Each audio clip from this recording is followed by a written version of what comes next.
Why are INFJs so rare? Among the 16 types, INFJs are often considered to be either the rarest or one of the 2 or 3 rarest types. The other two or three rarest being, in fact, the other strong NI types such as ENTJ, ENFJ, and INTJ. Right? By and large, these 4 types are, probably the rarest that you can encounter.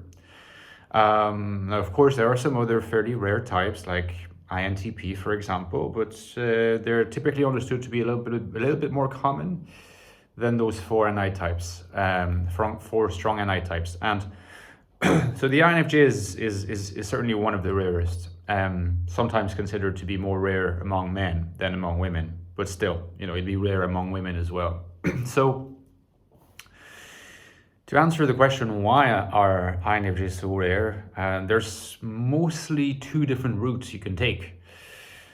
2 routes that are in and of themselves provisional and hypothetical. It's important to reiterate that nobody has the answer as to why really the INFJ is so rare. And we can only conjecture, we can only propose different alternative theories as to why that might be the case. And like I said, there's 2 main ones. There's one that we might call the genetic hypothesis that has a distinctively Darwinian tone, and the other one, which you might rather call the developmental hypothesis, which has more to do with, basically the life of the infant through the stages of early childhood and into adolescence. So one being more about nature, one being more about nurture. Now, what's implied in this too is that there's a third possible route you might want to take, which is the take that is kind of a compromise between the 2 first theories, a kind of in between, a mix of nature and nurture, which can make sense, but for the purposes of explanation and exposition in this video, I will focus on the nature explanation, genetic / Darwinian, and then look at the merits and demerits of the more developmental / nurture hypothesis. So when it comes to the Darwinian hypothesis, you hear that said by some people, that well, surely there must be an evolutionary reason why INFJs are rare, because from the purpose of natural selection, from the purpose of adaptation, selecting for INFJ genes, because in this case we have to speak of genes, is not super advantageous, so INFJs would be kind of like exceptions to the rule.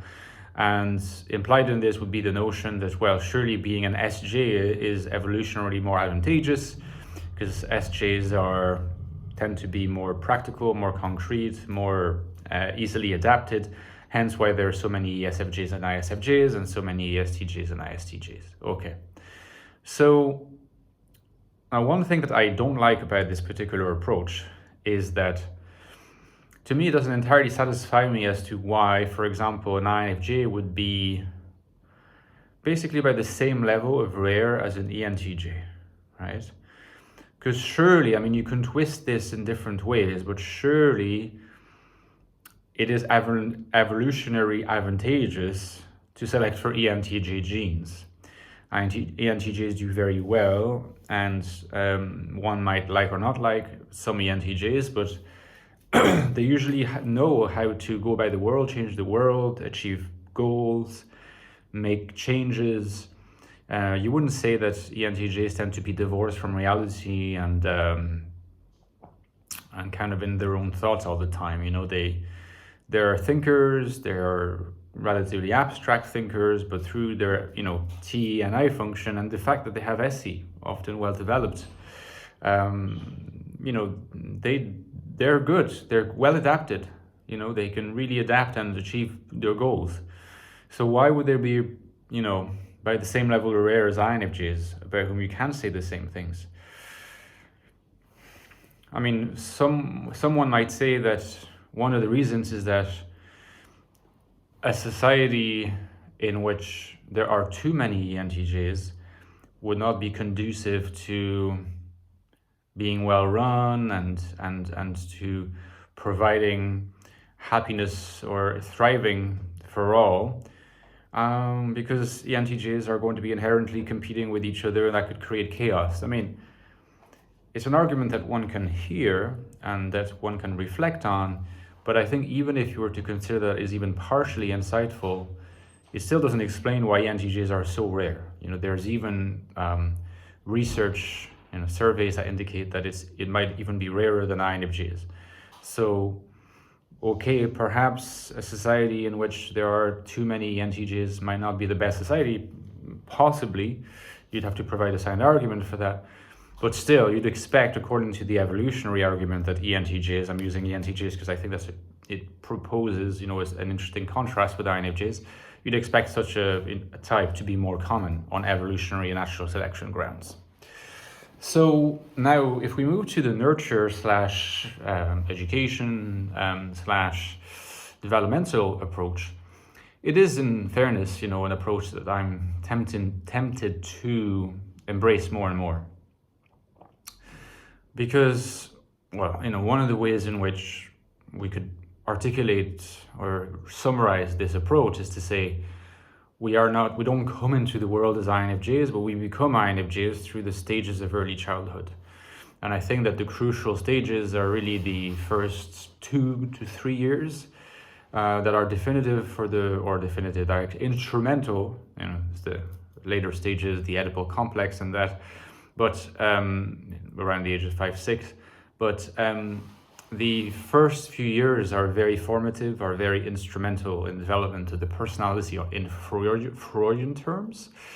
So I don't see a reason why that couldn't also be the case for the formation of the personality in the Jungian terms. And that to the categories of the oral stage in Freud and the anal stage and the phallic stage, followed by the Oedipal stage. So the main 3 stages, oral between 0 and 1 years of age, anal between 1 and 3, and phallic between 3 and 6, roughly. I think that those are Freudian categories of psychosexual development of the child, very instrumental in the formation of the personality. Why couldn't we have a kind of equivalent for the Jungian formation of the personality in terms of what we know now as MBTI types, which are really just elaborations on Jungian terminology? I think that's really the more promising area of research at this point. We need to bring Freud and Jung back together a lot more and stop thinking that, we ought to operate in silos and consider that those two theories are incompatible. There's lots of cross-fertilizing areas of compatibility there that would benefit a lot from being exploited more. In terms of the INFJ, what you have to keep in mind is that one of the distinguishing features of the INFJ personality is that the INFJ personality is in Freudian terms, I think, would be defined by like a very strong interplay between the oral and the anal. That is to say, between the domain where fantasy predominate, the oral domain, fantasy, imagination, and the domain of structure and control, which is much more the anal domain. Because if you think about it, introverted intuition, which is the hallmark of INFJ-ness, INFJ identity, doesn't have the same spontaneity and playfulness that extroverted intuition does. This is also to do with object relations, how we relate to the external world, whether we're more libidinally introverted or extroverted, of course. So there's a level of engagement with objects that has to be investigated further. But essentially, a lot of people tend to be more, even though there's fixations at different stages of development, usually people tend to be quite oral, all about spontaneity, creativity, immediacy, and play, and not have much structure or an organization to them, where other people tend to be more about control and organization and structure and have markedly less pronounced oral traits. Whereas the INFJ seems to really lie in the middle in some way. It's hard to tell whether an INFJ on average is more oral in that sense or more anal. And I just think that in terms of development, it requires a particular path that is rare enough, because it's just rare enough to just be this seemingly perfect combination of both. You know, like for INFJs, it seems that fantasy activity is very productive, but always occurs through quite a strong structural prism. And there's control exerted over it, you know, like, and not just anything comes in. In fact, it's the price of admission is quite high. So I think that this path of investigation, this avenue of research, is an interesting one to consider, because I think that the kind of development that is required for this fusion of stages and their fixations to take place, you know, it has to be unusual. It has to require particular conditions that are rarely met, and that is likely to provide an explanation of the rarity of the INFJ type that completely dispenses with the biological or genetic kind of explanation. Because again, I think the counterexamples and the objections to that particular hypothesis are too strong for me to take seriously at this stage anyway. So let me know in the comments what you thought. Give me a like if you enjoyed this video, guys. Don't forget, I've written 2 books on the INFJ personality. The latest one is called The Infinite Soul. INFJ Life in the Modern World, guys. Want to know how to remain authentically INFJ while being happy, finding meaning, finding purpose, and flourishing as an INFJ? This is the book to get. The link is right below, guys. This is my latest book.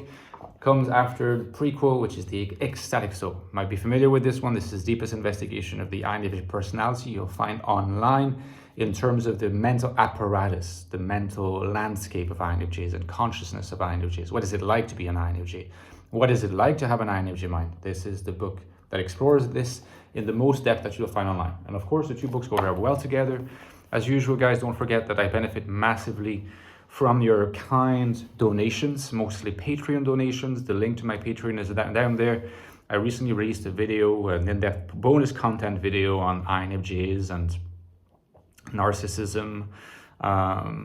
Every 2 weeks or so, I release bonus content videos for my Patreon supporters. You can also interact with me there, engage with the community, ask me to cover particular topics. And my channel will not survive without your donations and needs your donations, so please consider it too. The link is right below, and I'll talk to you next time, guys. Bye-bye.